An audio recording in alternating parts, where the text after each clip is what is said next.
Hello ladies and gentlemen, friends all. I am Rob here at the Lair of Omnisci, and as is my custom when I come back from a convention, I give a recap of my experiences for two reasons. Number one, my memory isn't what it used to be, and I want to remember these events because I believe they're very special.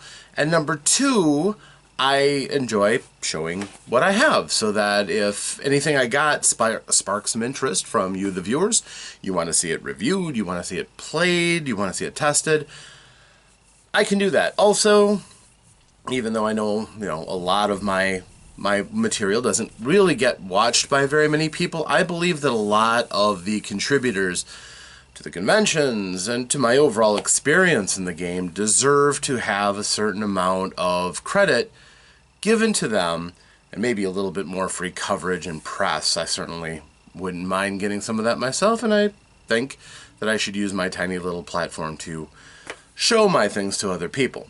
So, the important thing, this was GameHoleCon 2021.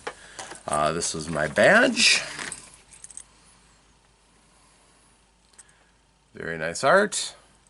If you notice on the bottom, I have an ally sticker. This was for Tabletop Gamers, Gamers, It's a promotion for people who are non-binary to get recognition, protection, and commiseration with each other, and so that we can demonstrate that we're on their side.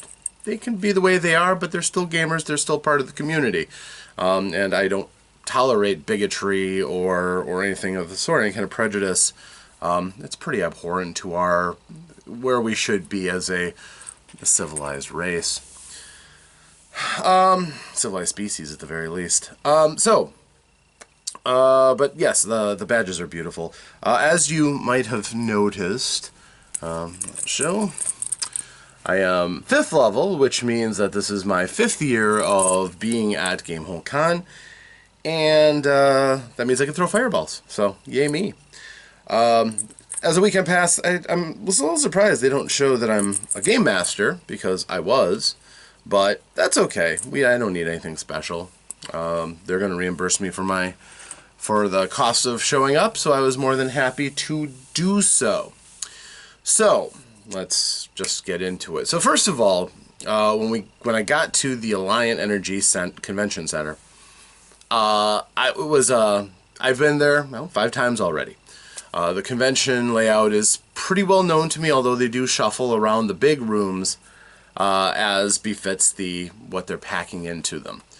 So this year, when I went in, which was fairly early on Thursday, and of course that would have been the 21st.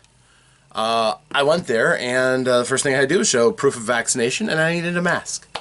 Such a small thing. It really would make me sad if it kept out gamers, but honestly, at this point, if you are refusing to get vaccinated and refusing to wear a mask, that's fine. Didn't need to game with you all that much anyhow. But it's still sad that we have to go to that level. Went in, and of course, the exhibitors hall is not open for the dealers. There were some games that were going on even at 8 o'clock for those who have purchased their badges right away, get there right away. I'm guessing people who already had hotels in the area for whom the convention is local, and they could zip right in at 8 o'clock, get there, get to their table, and start playing. That would have been pretty cool, but I don't live in Madison. For me, it's an hour 15, hour and 20 minutes away. So I got there, and I forgot about the proof of registration, but fortunately, as soon as I got vaccinated, I took a picture on my phone, and they accepted that, which was cool. Because otherwise I would have had to go home and get my card, and that would have sucked. Alright, I picked up my badge, and I picked up Blinky. Blinky is another John Cavallo creation for GameHoleCon, and he's a blink dog. Now, I didn't know blink dogs are this particular color. It's a lovely lavender. He's a friendly little pooch. He's got this interesting band around his midsection. white feet.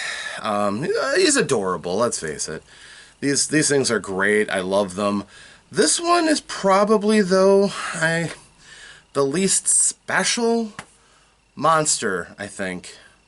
But it's so cute. How can you say no to this? So, I got this from my wife primarily. I don't expect to see it myself all that often, but she loves it. So, that's what's important.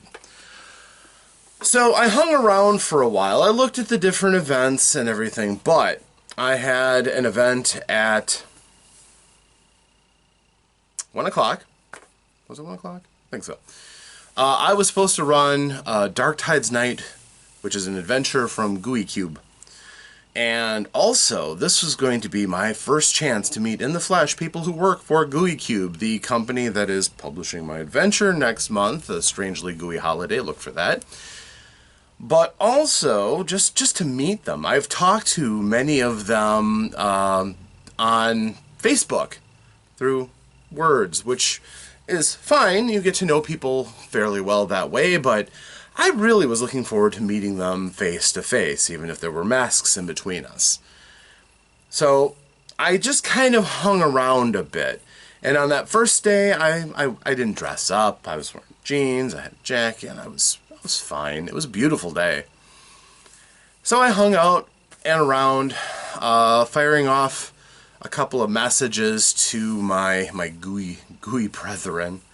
Even though I don't work for Gooey Cube, just to be clear, I'm a freelancer. I help them, and I'm on some teams and everything, but I don't actually work for Gooey Cube. I just want to see them do really well.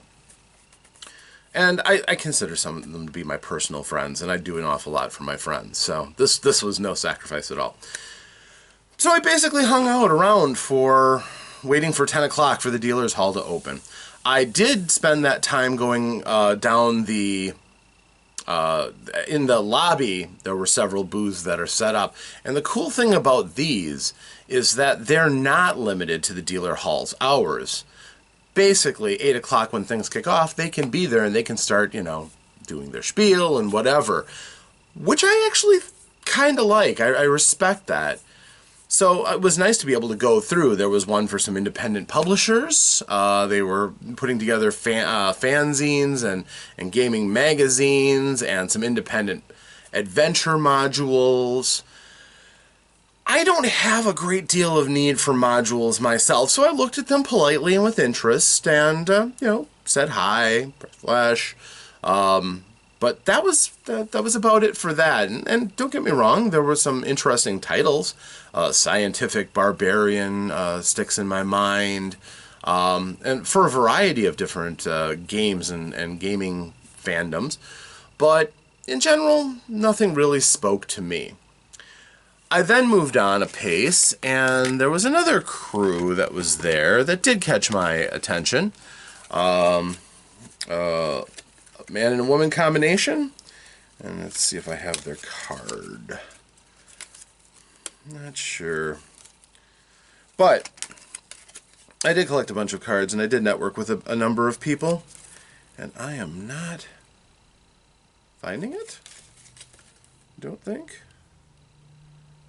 No. Sad. But they are, again, a small-time publisher, and they have already made an adventure game, which they were selling. The book that I was looking at the most was called Oubliette, which is made for Fate using the Fate system, but kind of an interesting premise on the afterlife. Your characters have all died, and you show up in what is effectively purgatory, potentially. Nobody knows the actual details, but so you end up appearing in front of this huge city, and all kinds of people come out because you're a newcomer. You've got some stuff that you bring with you into the afterlife, and for some reason, part of the rules of this place is that nobody can make anything. You're all functionally immortal, but nobody can create anymore. So the stuff you have is the new stuff that's available. So you're protected, and then you start your adventure and begin to understand the world. I was kind of impressed. They were flogging another game called Heroines of the First Age, where you create goddesses that aren't the later heroes that make it through history, they are the first gods and goddesses who fight through primal worlds and make their mark, and from which civilizations then onward take form. Some interesting ideas there, certainly. I listened again politely, as I like to do, and after I heard their spiel, I looked at their stuff. It looks very nice. I moved on, but I noted that because there were some things in there that they said that sounded pretty good. Went through another person who was demonstrating some of their tabletop wares, a couple of different board games. I do like board games. Then I went to the board game at the end of the row, which was called Galactic Infamy. I remember that because he gave me a play card for it, which is what they're using as their calling card, which is kind of neat. It's the concept of the game is there's all of these alien races, and there's the hub planet of Triton, and then there's a variety of worlds around that. You go from world to world as a bounty hunter, trying to increase your infamy to the point where everyone else recognizes you as a new crime boss, and then you can kind of live out your whatever your motivations end up being. Revenge, just wealth and comfort, what have you. So the game looked interesting. It was kind of sprawling, had lots of bits and lots of moving parts. I talked to the gentleman. I thought I'd have some time to go back and play with him, but I never really did get around to it. But I did observe some people playing it, and it looked like a good game. They're working to get it into Kickstarter and produce it, so I couldn't even buy it if I wanted to. But I've seen a couple like that, and I've got hopes that they'll do well. So, Galactic Infamy, keep an eye out for that one. And then I went over to the Game Master's Lounge while the others were setting up. The group behind that badge add-on, the Tabletop Gamers, they had some people there who talked to anybody who came by. They had the ally stickers, or ones for people who are proud of their orientation being non-binary. Also pronoun stickers. That's, again, not a part of my generation, but I understand why people are sensitive to it, so that's cool. It's nice that they're out there for people who are looking for companionship, validation, and just having pride in who they are. Awesome. I have no problem with these folks. There was another booth. This one is for Satine's Quest, which apparently, if you know who Satine Phoenix is, I guess she's what they call influencers these days, which I most certainly am not. But she is a gal who's had an interesting past. She's attractive and she's a gamer, which is probably shooting fish in the smallest barrel you can get with getting, being pretty and being in the gaming scene seems to be pretty sure of a way of getting your name recognized. But she is attempting to put together a cruise so that people can, by day, play tabletop games. By night, they can dress up in costumes and go and LARP, and the two interact with each other. Kind of a neat idea. So she's really pulling on the geek celebrity thing, trying to make things roll. After I saw this, I seem to remember, the one thing I remember about Satine Phoenix was that she had tried to have a Kickstarter where she was going to go on a cruise with the founder of Dwarven Forge, Stefan Pokorny, and they were going to go ahead and have wacky adventures, and they wanted everybody to pay for it with Kickstarter. People did not bite on this one. So I'm kind of glad for that, because, hey, who wouldn't want to have a Kickstarter to fund our vacation? But this one, it seems legit. They intend to go out and do things in 2022. No, not interested at all, really.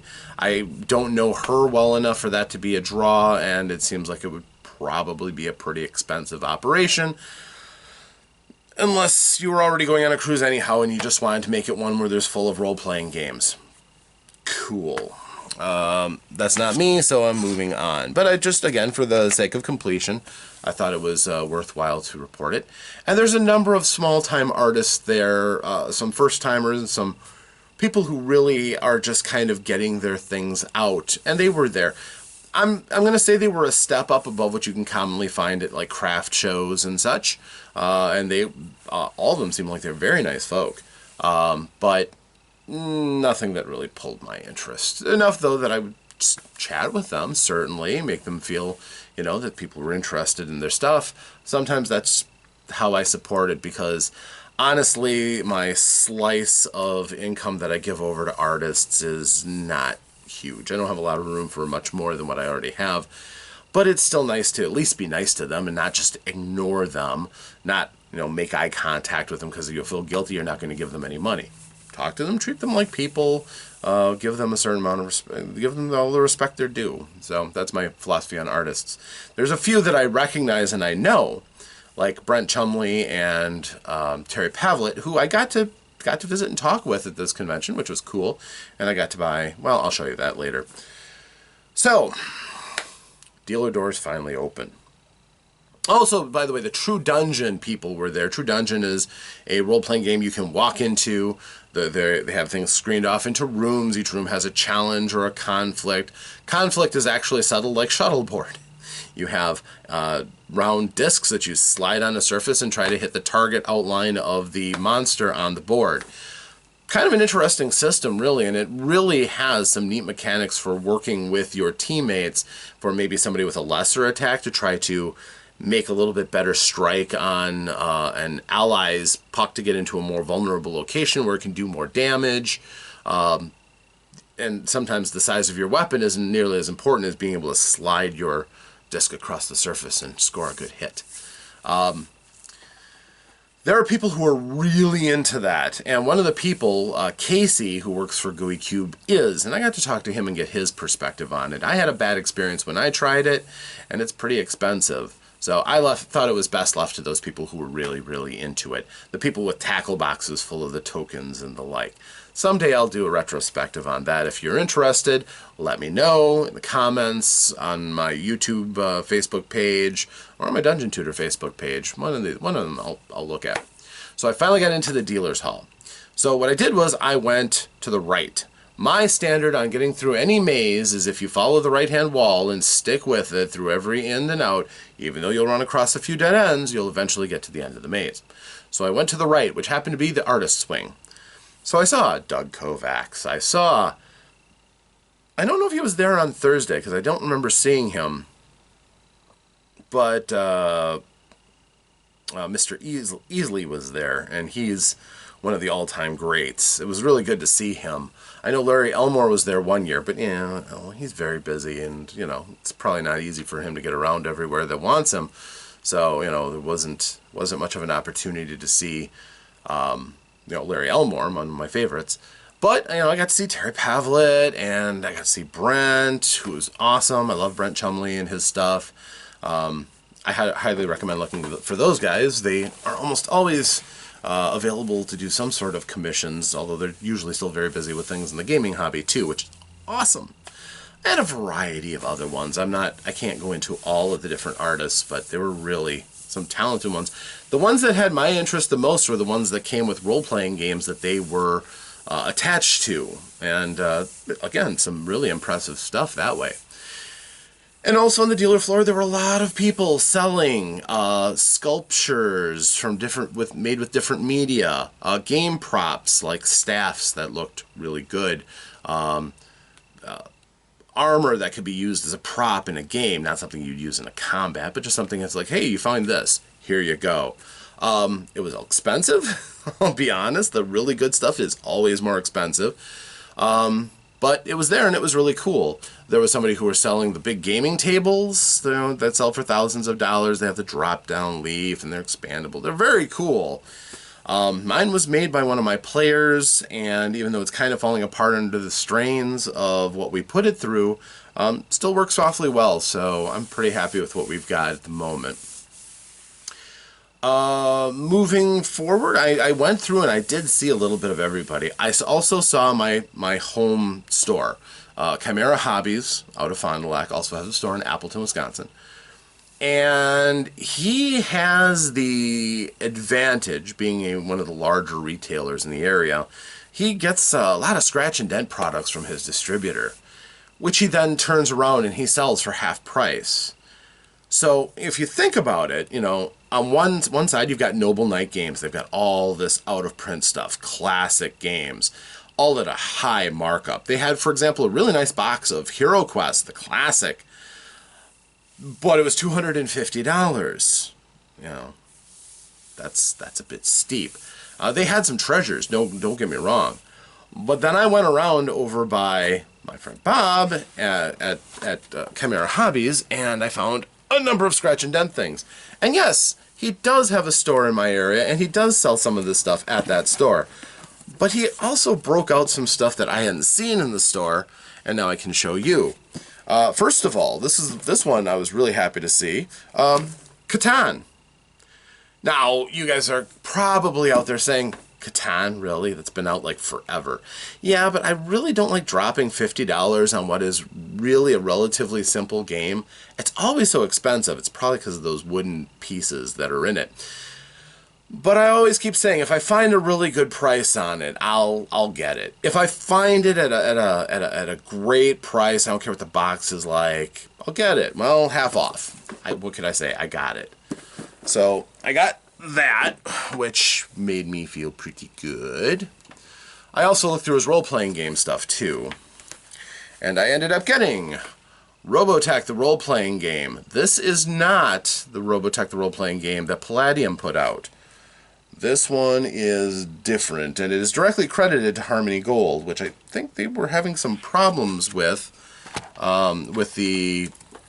the Robotech game for that Symbeta and Palladium put out.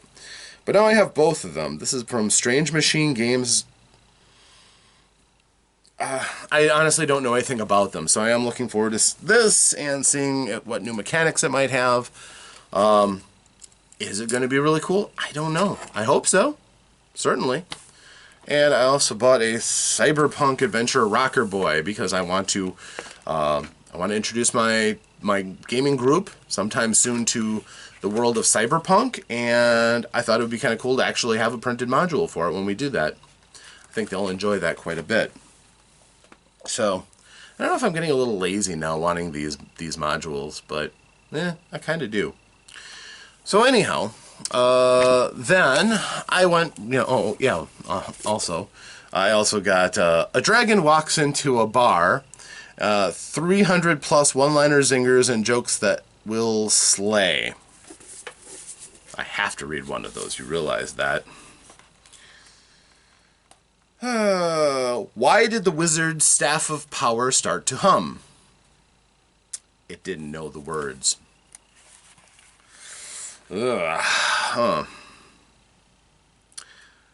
paladin is looking into the theft of his horse, but so far, he has nothing to go on. Where do all the shapeshifters hang out at the mall? The changeling rooms.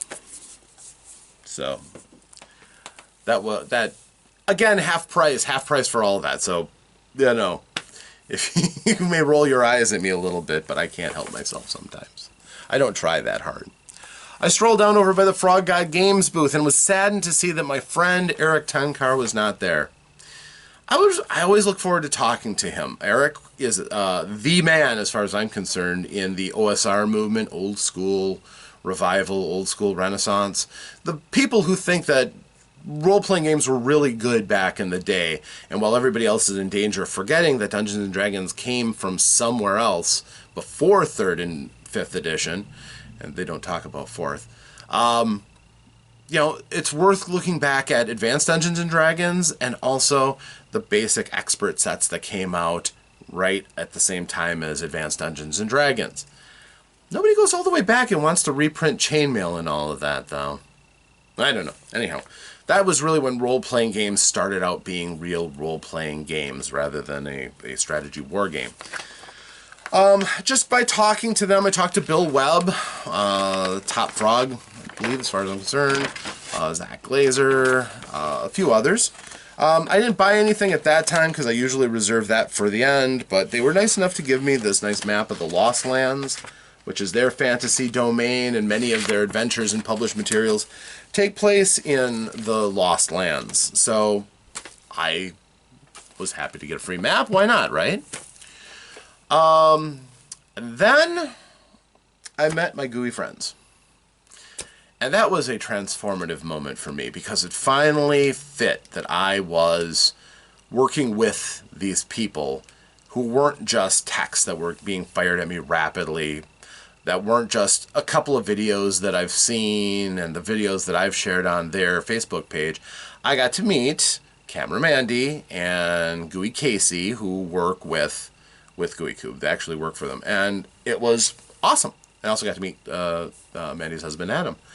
And it was great. We got to talk a little bit of shop, but you know what? They were there to work. They weren't there to talk to me. And it was, I didn't push. I didn't want to distract them. They leaped at everybody who walked by, asking them if they were a game master, asking them if they were interested in this, and if they could show them the materials they had, because they had the spread of the things from the very first adventure, The Darkest Dream, which is what I'm running now. Very evocative of the quality that Gooey Cube products have, and that's cool. That's awesome. So I didn't get a chance to really personally talk to them all that much, despite the fact that we were there in the same room. We wanted to, but they had stuff to do, and I wasn't going to distract them. So I kept coming back and forth, seeing how the ebb and flow of the people going through were going to go. But because I was running their game, they gave me this nice t-shirt. Level up, Game Masters. They gave me 2 of them because I was running 2 different games on 2 different days, which I thought was very generous of them. No complaints. They gave me a packet with the adventure stuff. I had already photocopied the adventure, or not photocopied it. It's available for download on the Gooey Cube website.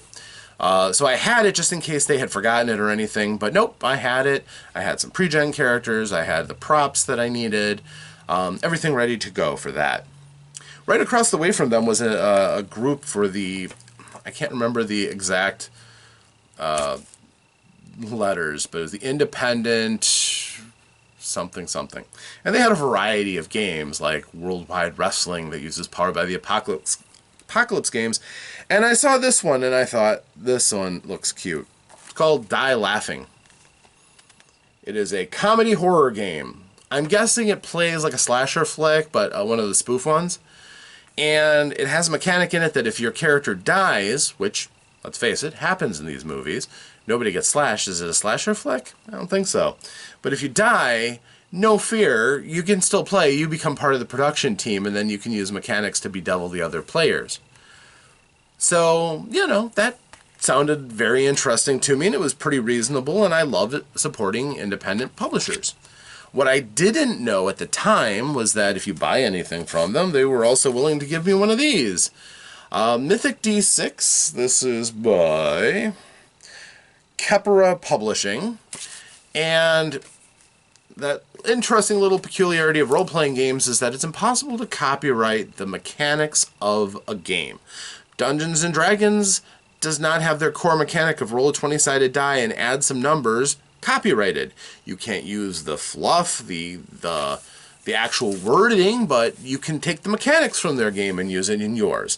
So this is basically the Star Wars, the role-playing game, or any other version of that West End Games had used, stripped out, and they put into their own book and so on. And they gave it to me for free for buying Die Laughing, which I thought was hilarious. I mean, this is almost, it feels like a fell out of the back of the truck type. But no, they just gave it to me, and I hadn't even asked about this game, and they just said, here, you get this. Awesome. So yeah, I went up and down, talked to a lot of people. I also bought this pin from the GameHoleCon booth, which looked really cool, if you can see the design. It's quite excellent. That will go on my gaming hat. I got this pin from World Builders. World Builders is a charity organization that builds housing for people, and they were working along with oh my gosh, beardy guy. Oh, what's his name? A very, very famous fantasy author. I even met him. But anyhow, he had all kinds of plushies there for the dragon that was in their world. He has a board game called Tack that exists in his world that they made into a board game. The proceeds from this all went into charity, this World Builders. Again, building housing for people who desperately need it. Admirable charity. I gave them some money, but I didn't need another plushie. And I really wasn't terribly interested in their game, trying to preserve some of my money to last me through the con. But they are in my hearts, and I hope they did well.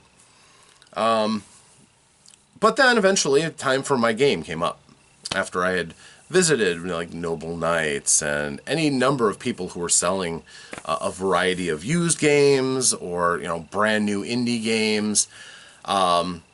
Chaosium had a booth there, and I talked to them for a little while. I kind of was pushing to see if they were going to re-release Stormbringer, that was based off of the works of Michael Moorcock. Apparently they had a big falling out, and the licensing for all of that was pulled. They had originally made the Stormbringer franchise, and it was cut, and now they're working on it, which is cool. I'm pretty happy for that. And of course, they're still rolling with their Call of Cthulhu and all the other products that they've got. They're in so many different directions, and they support their stuff, so there's not a lot of room for a ton of new stuff, but still good things coming from them.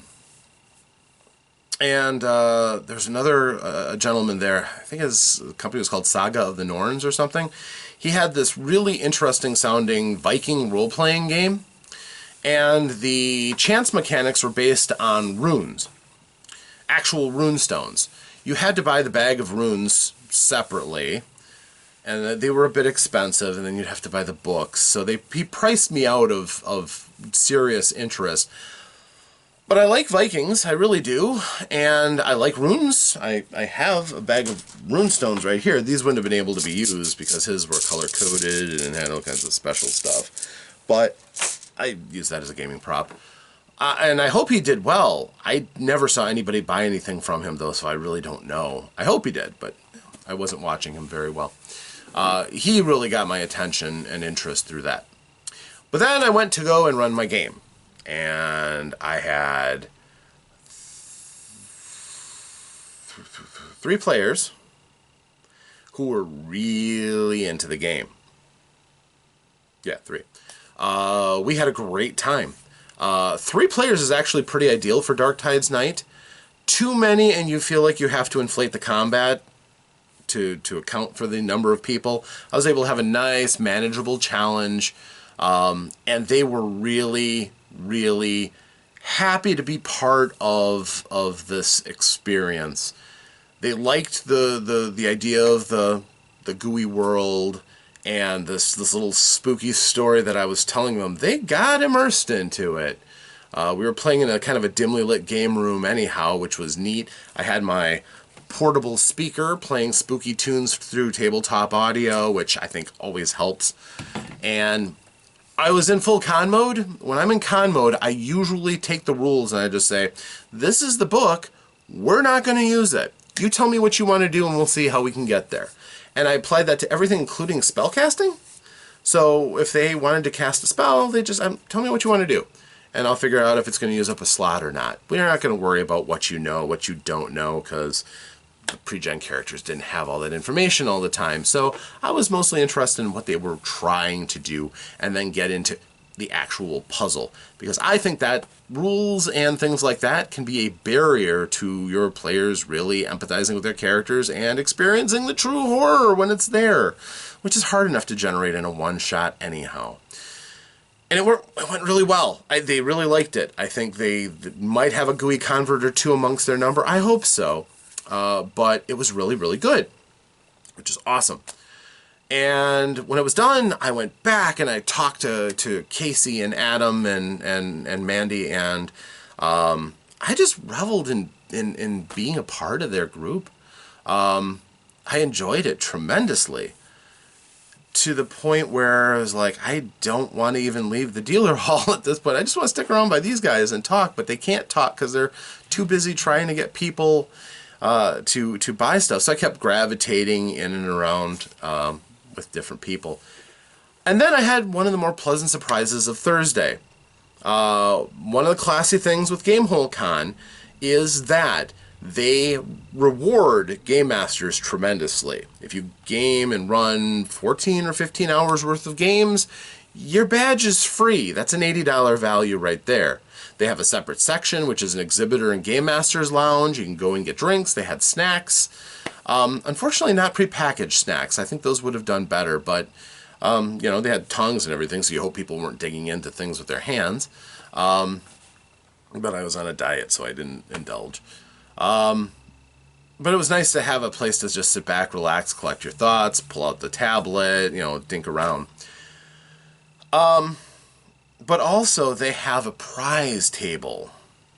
And they have drawings of the different game masters who have run games up to this point. And my little game of Dark Tides Night, I got drawn right away. I was like, awesome, because these prizes don't suck. They're, you know, oftentimes game manuals and board games and, you know, definitely really cool stuff with some decent value. And I was talking to the guy, it's like, okay, so you can take one hardcover book or two softcover books or a game or a Nerf gun. My son would have probably preferred the Nerf gun, but I didn't care. I was looking and I saw something at the end of the row and I'm like, that can't be one of the prizes. And he's like, yeah, it is. I'm like, I'm taking that. And that was this. This is the 5th edition of Traveler 3 hardcover book slipcase. The back is a bit crunched right here. There's some damage. But the books are fine. And I've been interested in this role-playing game for quite a long time. I'd love to see the earlier editions too, so I can do my usual Lair of Omnisci appraisal of the whole series. But I was this close from buying that when Mark Miller, the writer, was there selling it at the previous GameHoleCon I went to. And I was kicking myself for not getting it then, and what do you know, I get it for free for running a game. So at this point, running my little game got me a shirt and this beautiful bundle of role-playing awesomeness. So I was blown away. It was so cool to get that. I spent a lot of time hanging around, trying to talk to Casey, meeting people. Thursday is kind of a lighter day, though, generally, and I left a little bit early. Stopped and picked up some McDonald's on the way home, nothing big. Talked to the family, you know, showed them the stuff. They thought it was cool, because, you know, it's a big pile of stuff, and I didn't pay a lot for this stuff. So, that was awesome. So, Friday comes along, and Friday I'm like, I gotta get some things for the family. So, again, I had been talking to people the whole time, and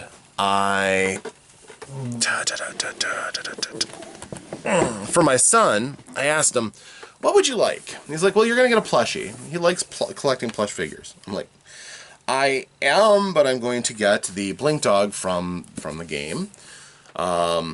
Which you'll get to see and everything. And he's like, okay, well, I'm like, would you like a figure? He's like, sure.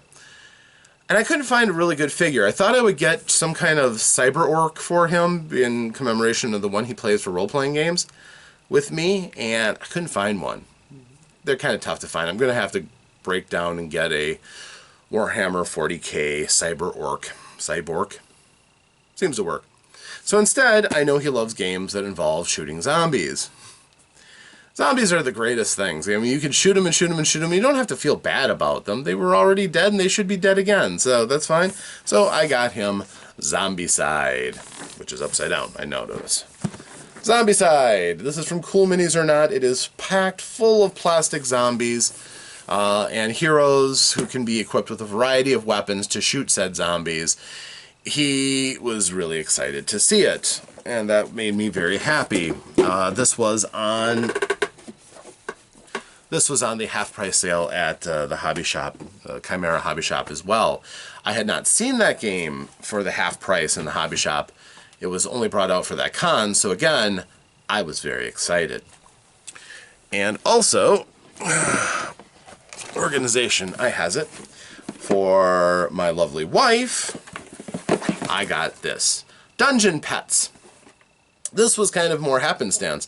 Across from the aisle from the Chimera Hobbies, was Rio Grande Games, who also sells an awful lot more current games, I think, than a lot of the ones from Chimera. Not as old as the Noble Knight games that they were selling, but they sell a lot of current ones. And they had this, and the guys were being very aggressive with trying to sell the stuff. Very aggressive and very entertaining, I found. They'd have to be, because right across the way is a guy who's got a whole booth. Everything is 50% off of retail. Hard to beat that price. So I saw this game, and I went, and he's like, tell you what, you want that game? $20, it's yours. Normally retails 50. So less than 50% off. He shot a meaningful look across the aisle, and I'm like, okay, let me whip out my wallet. I got that, and he had it thrown into this bag. I know these bags fall apart at the drop of a hat. I'm not really concerned about its longevity, but it was nice to have it and to use this to carry for DPH Games Incorporated, GNC Games, etc. So, yeah, I appreciate the bag. It was awfully handy at the time. My wife did like the book, or the game.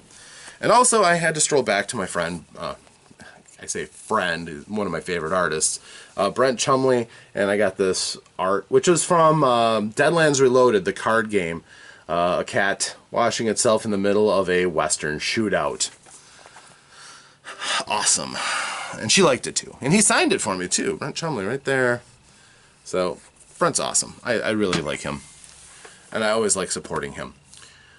So, the game that I ran that day was Ghostbusters. It was actually done in the Clarion Hotel across the way from the convention center. But they have very nice meeting and boardrooms, and I had a nice table. It was very comfortable, nicely climate controlled. It was ideal.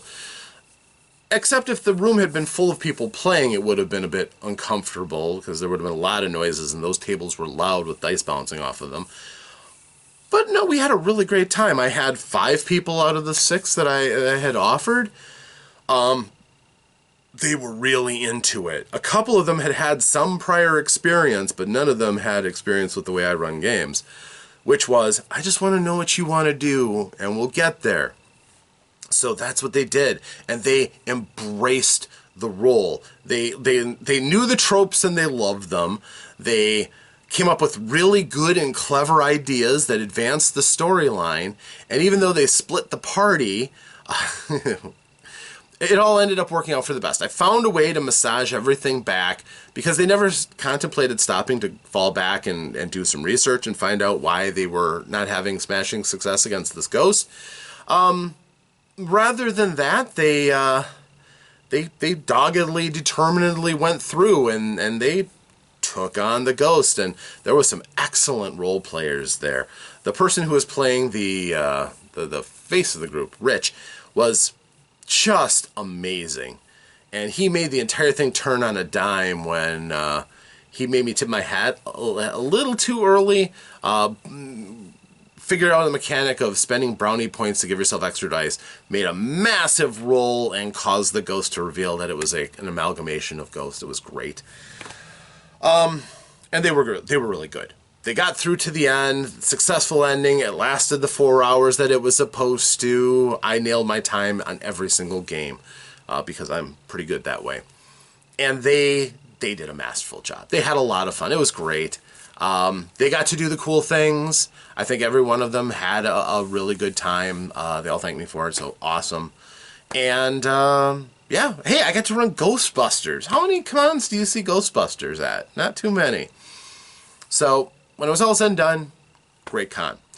Broke up. What did I do? I went back to the dealer room to keep trying to talk to.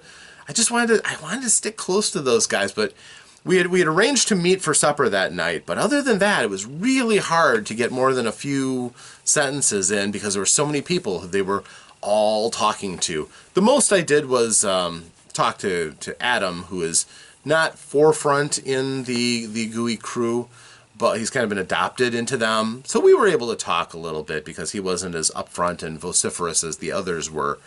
But it was great. It really was. I had a lot of fun with them. And again, that one kind of went on further into the evening. And I really had to cut it short at 4 o'clock.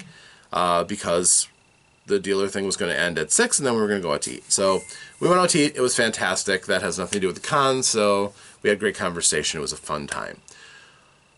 That brings me to Saturday. Actually, no, I take it back. It doesn't, because I won another GM award. I guess there weren't so many game masters that they were having a hard time giving out awards. I feel like I won every single time. So this time, this one was pretty cool. I went with soft covers, and I've got from Traveler's Tales, Ships of the Goblinoids.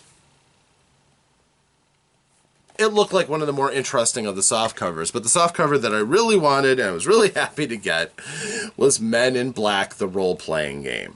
I have a friend named Larry who got a hold of this, but I lost track with Larry. We never see each other anymore. And he had this, and it intrigued me, and after I fell out of touch with him, I haven't seen it since. So I saw this, I grabbed it. I wanted this. It was on the table the first day, but the lure of the Traveler was too strong. But Friday I got that, so I was pretty happy with that. I was very happy about that. So I got 2 games that I really, really wanted. Saturday rolls around. Another Gooey Cube day. I had The Darkest Dream at 11 o'clock. Problem with running horror during the day is that people feel at their most confident during the day. Nighttime is usually much better for horror games. And I was in the atrium, which there's tables all around, there's lots of light, the windows are behind and everything, and a lot of people talking and stuff. But again, I had my speaker there, and I was dressed as Zixgramus, the naughty mancer of Gooey Cube. So I had dark, spooky clothing, and I had my claw ring, and I had my headpiece on while I could. It got too hot, and I started taking a few things off here and there, and they were okay with that. I stayed decent, don't worry about it. And I got another Gooey shirt. So it looked kind of silly on me because I was wearing Necromancer's robes and I had a Gooey shirt on, but got to represent. And we had a great adventure. 5 people, several of whom worked for Goodman Games as illustrators and writers, which is cool. They're really into immersive roleplay, which is great. I think they all appreciate exactly the standard that we were shooting for with the handouts and the art and the narration, and with my style allowing them to try just about anything. Again, people were taking advantage of that and really worked hard at doing what they thought their characters would do. Maybe not always the tactically best. I changed my focuses around, played with the way that I run the adventure, so now I know that adventure inside and out. We were also joined by a gal who had only played one other role-playing game before, session. She was really new, and I actually said, you know what, normally I just let you roll and just, do whatever, tell me what you want to do and we'll figure it out. I'm going to teach you how to play, so I'm going to actually make you do some of the mechanics so you learn the rules a little bit better. But the people who were playing spellcasters loved my style because I'm like, okay, you're playing, in this case they were playing, one was playing Vanessa, the druid. And I'm like, well, here's your choice. You can take this book and you can pick out spells if you'd like, if you feel more comfortable with the way the 5th edition should be run according to rules as written. Or you tell me what you want to do. We'll assume that you're a super awesome druid and that things are possible. I'll decide how much power it's going to take and what the net effect is going to be, and then we'll figure out if it costs you a spell slot because it's up to 1st level or if it's still something you can do as a cantrip. And he had a blast with that, constantly using magic, little feelings and twinges, exactly how I would want to see a spellcaster work in Dungeons & Dragons now.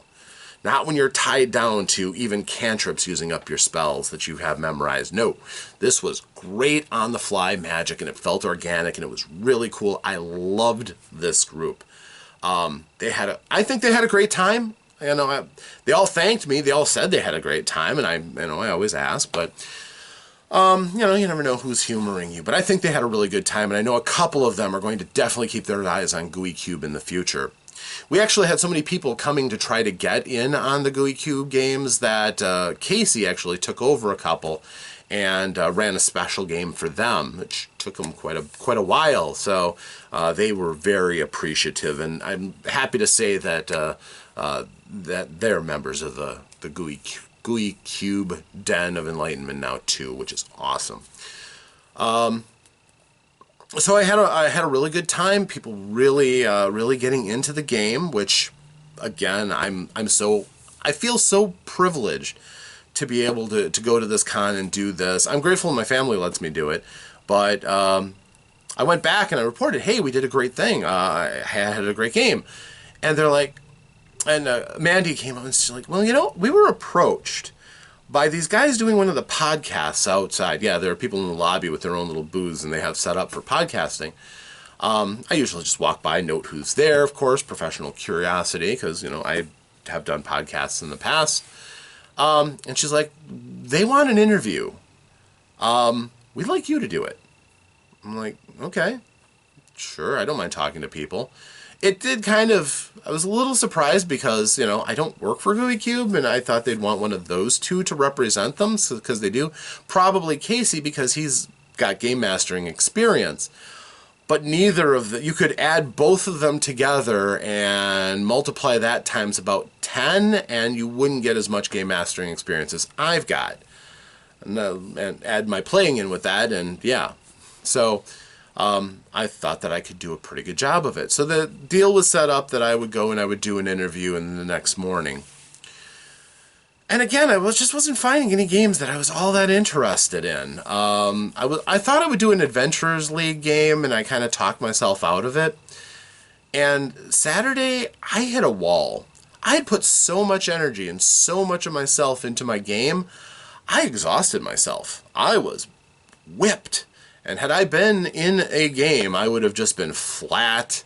And I just really wanted to go home, which is the worst feeling in the world when you're at a great con and there are people all around you enjoying themselves and you just feel exhausted. Maybe if I didn't drive there and drive back and didn't have to concern myself with the safety of driving exhausted, I might have stayed longer, but I left early on Saturday, which sucks, but I did. So, Sunday rolls around. I had to make sure that I got there before the interview, which was at 10. So I did, and I got there an hour and a half early. So I went around and I talked to folks. And at the beginning of this, I said that I talked to some nice young folk who were selling their game from Void Spiral is the name of the publishing company, I guess. OubliettVoidSpiral.com is their link. The gentleman I was talking to was Joe Lee Bush. And I bought their game, Oubliette. It's powered by Fate, which is not my favorite system, but I have warmed up to it after the Princess Bride, the role-playing game. Honestly, though, I'm thinking I'm going to mine this and use this in another system. Fate's still not my all-time favorite, but this thing features malleability of the player characters so that your character can enter the experience as one thing and their experiences can metamorph them into other things, and that's perfectly normal for Oubliette. For that world, your experiences shape and change you. So if you hang out in a wizard's dungeon, you might learn some tricks and learn some magic.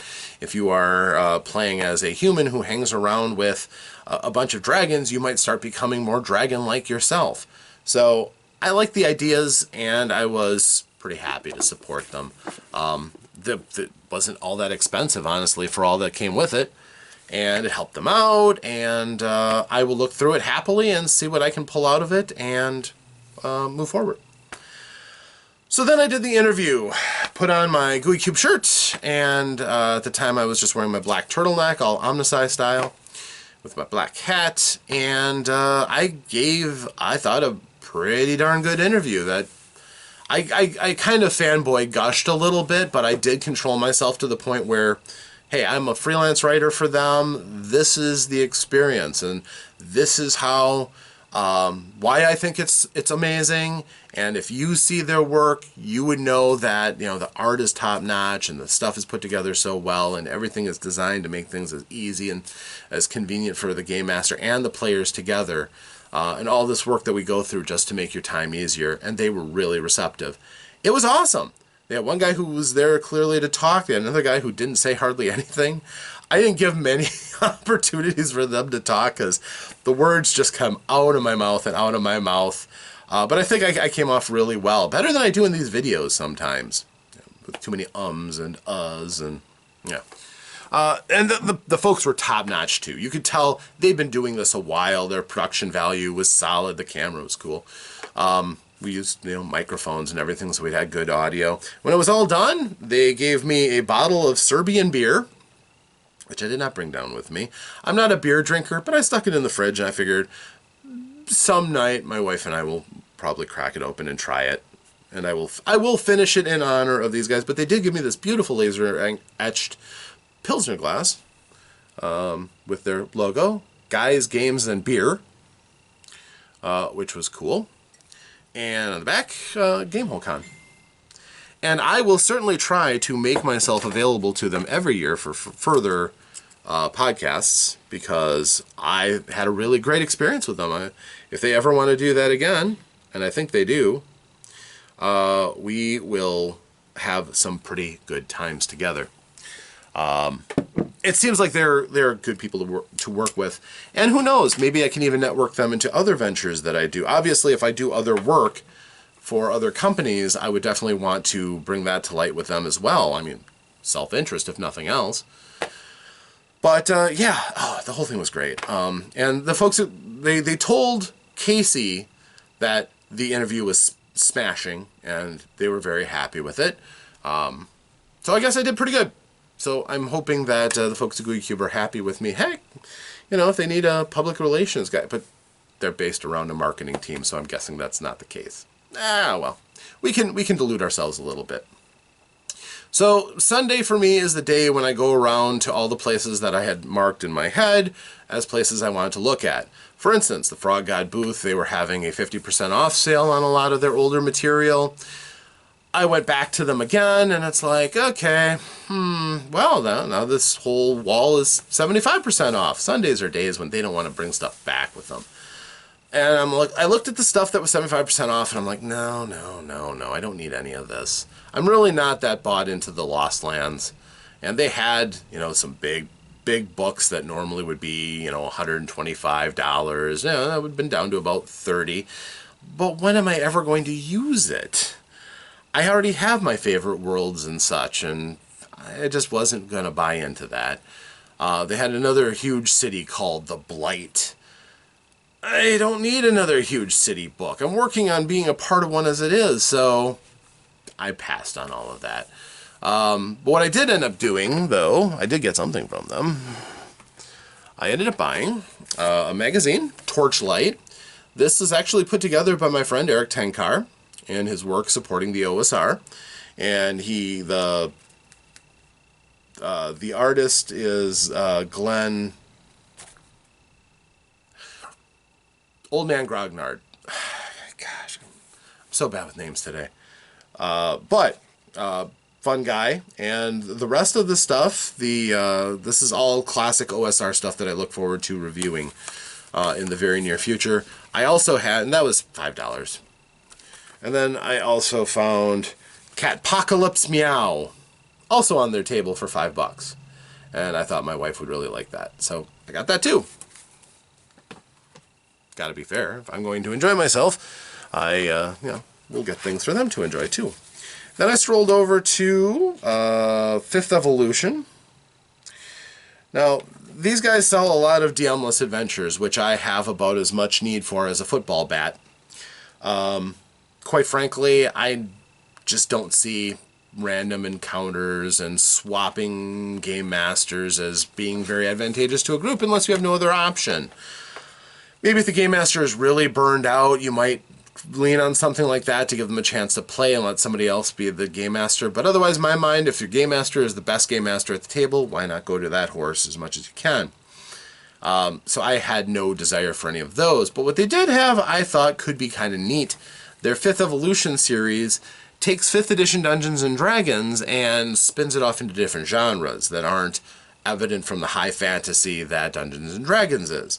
So I picked up one of those. I got the Carbide City 5th Evolution, which is superheroes, set in 5th edition fantasy. Well, set in modern age, but using the 5th edition rules. And it has a comic book at the beginning that has a PDF that you can share with your players so they can kind of, see the comic too. And then it has some sample characters and adventure, and then at the back it has rules on how you can make your own characters and play in that world. Now, unfortunately, such an undertaking is far more than you get with these few pages.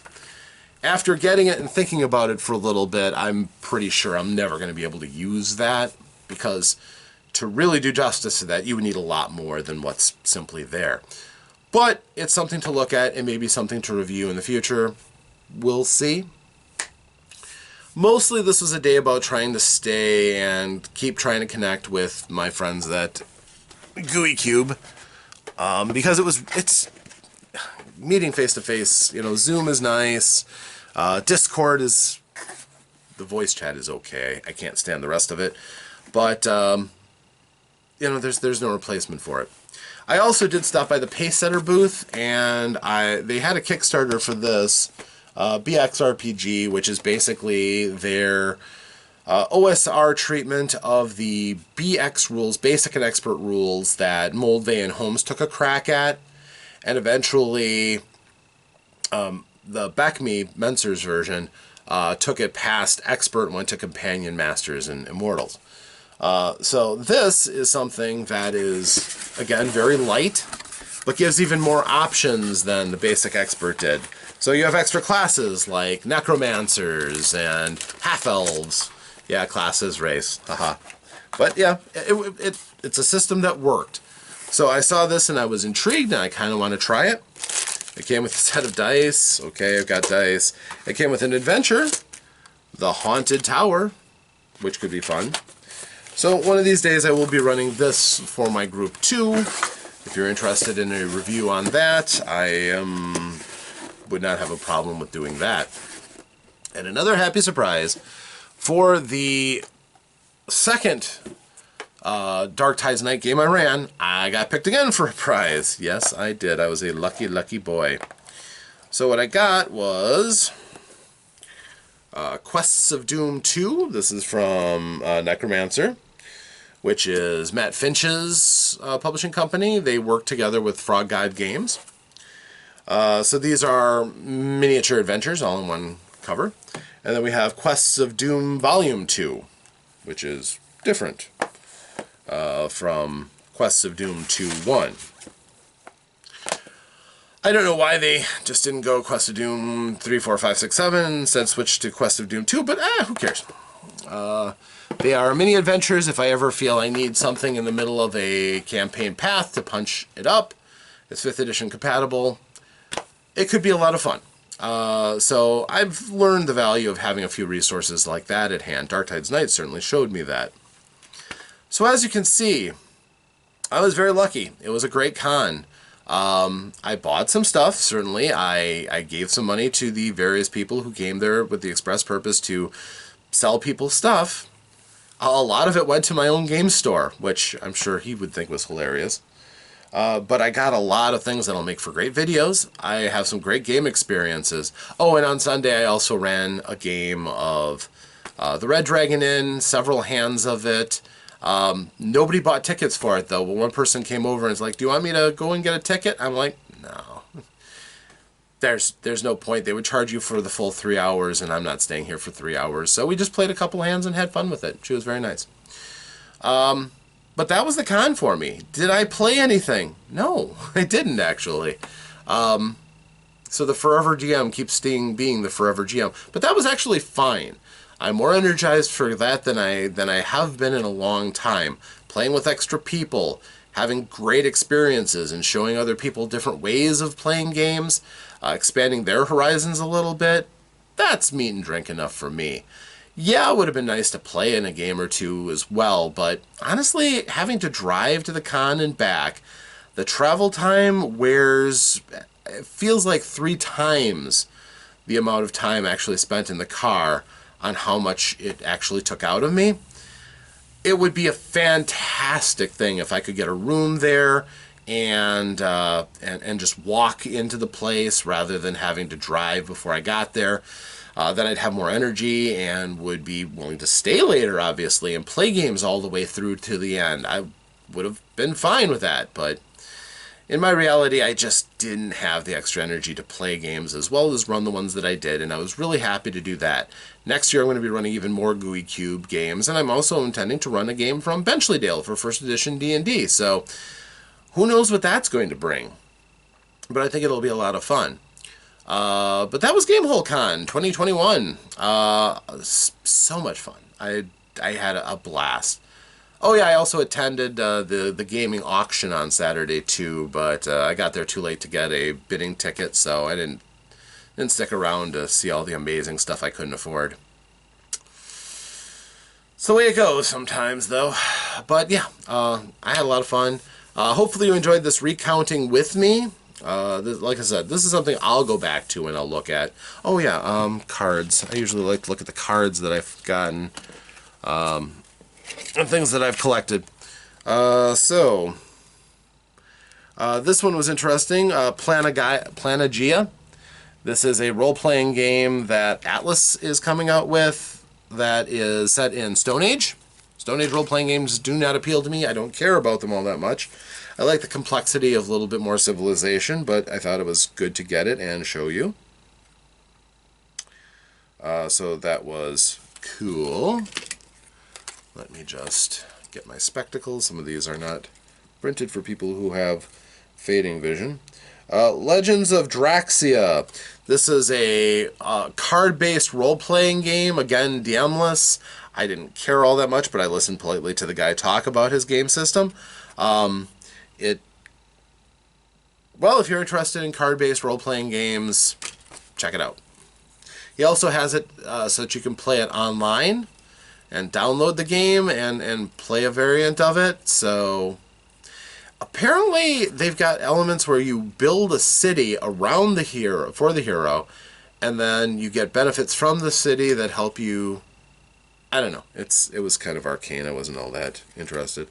The Guys, Games, and Beer guys gave me a card so that I can go. Hopefully they post the interview because I'm kind of eager to see how I did. It's one thing to be standing there with a microphone in your, or sitting there with a microphone in your hand talking. It's another thing to see how I ended up looking. Did I slouch? Did I look immense? Did I carry myself well? I hope I did good. And I hope that the Gooey Cube folks are happy with how I presented them. I think they will be, though. This is Shadows from the Past. Shadows of the Garden? But this is... Oh, no, I know what this is. This is a band, Shadows of the Past, that they're supposedly like ultimate gaming music. They're heavy metal. They do the theme for Guys, Games, and Beer. And I missed meeting them, which I would have loved to have done. But they were promoting and have a free download for their album, which was cool. Yeah, hey, rock album for gaming backtrack, awesome. Who are these guys? I think these are the guys who do the props. I'm pretty sure that is. This is Arcania's workshop. They were there at the con, and I talked to them. I didn't buy any of their props because I thought they were really, really freaking expensive. They had single wands that were, $120. I have a few wands. They didn't cost $120. So even though they're all handmade, this guy lovingly makes this stuff and to give to his players in his game, which is awesome and amazing. If you can do that, awesome, incredible. I can't afford to do that. Nor do I have the crafts skills to do that. Somebody threw down EverCon the 22nd is coming. March 4th through the 6th, 2022. I just saw this on a table and grabbed it, so I have no idea where that is. But if that helps you. This was the card for Joe Bush, who made the Oubliette game, or had a hand in it. He was very nice to talk to, so I have no problems promoting him. And then this group was kind of neat. It's called Sovereignty, and they make tabletop versions of board games. Sorry, tabletop and board games that can play on a tablet. And this is all app designed and loaded. It's a small subscription fee, and you can play a variety of games that they are steadily adding on to. So maybe not the greatest value right now, but their subscription cost is really cheap. It's like $3 or $4. And they have what look like some pretty neat games. I recommend just checking them out. They had about 20 games when I was there. None of them were the must-haves for me, but if you love playing board games with other people and want to play online, and they have online chat built right into it too, which is cool and seemed to be pretty flawless while playing over the same Wi-Fi network. So if you want to play with your family and everybody's got a mobile device, and who doesn't have one these days, you would be able to play this game together using that and let the computers take care of all of the actual running of the game for you. So pretty cool stuff. All in all, yeah, there's a lot. I really feel blessed about the stuff that I got, and I look forward to showing it all to you through various reviews and things like that. It will come. It will take some time to get through this. If you saw anything that you really were keen on, let me know. Leave a comment, and I will certainly look at that in a greater detail and put up a review, or maybe I'll do a character creation video or something like that, whatever you're interested in, either here or in my Dungeon Tutor series, and I'll link to that if you're interested. So yeah, that was a great con. I am tired now. Today is my recovery day, but I haven't been sleeping very well, so I'm doing what I can. I'm going to force myself to get around and doing things. Could it have been better? Well, there was kind of the downer that everybody was wearing masks and it was hard to breathe sometimes. Yeah. I got to dress up in cool wizard costumes on 2 of the 4 days, which was fine. The attendance count was way down. They probably lost 4 years of growth because of COVID, which kind of sucks, but it actually kind of brought the numbers down to the point where it can still be held in the convention center. If it kept growing and growing and growing, they would have had to find a new venue soon. So maybe that added a few more years onto it before they have to shift to someplace bigger. I don't know. But I think all in all, it was a really good con. I had a really great experience. Networked with a lot of people. Got a lot of new games. Yes, absolutely. Now I've got a lot of work ahead of me organizing, figuring out how I'm going to put all of this stuff into my library. That's going to be rough. But one of the things that it did was, let me really appreciate the people around me and the fact that we have gaming in this day and age and we can connect the way that we do. We can play games with each other and have fun, and it doesn't necessarily have to be only the people that can fit around your table whenever you can get around to playing.